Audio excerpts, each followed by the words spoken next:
Nagbabala si Mexican President Claudia Sheinbaum na magpapatupad ng retaliation ng Mexico kung magpapatuloy ang pagpapataw ng 25% na taripa ng Estados Unidos sa mga produkto mula sa Mexico.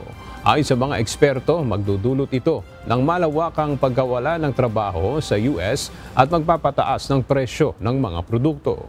Inihayag ni Economy Minister Marcelo Ebrard na ang mga taripa ay magpapahina sa ekonomiya ng US at magdudulot ng malawakang epekto sa mga kumpanyang gumagawa sa Mexico, partikular sa automotive sector.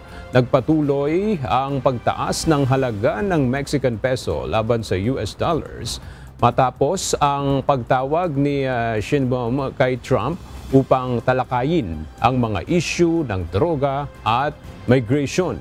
Sa kabila ng mga banta ng taripa, itinuturing ng ilang analyst na taktika lamang ito ng bagong administrasyon ng Estados Unidos upang makamit ang mga layunin sa kalakalan at iba pang issue.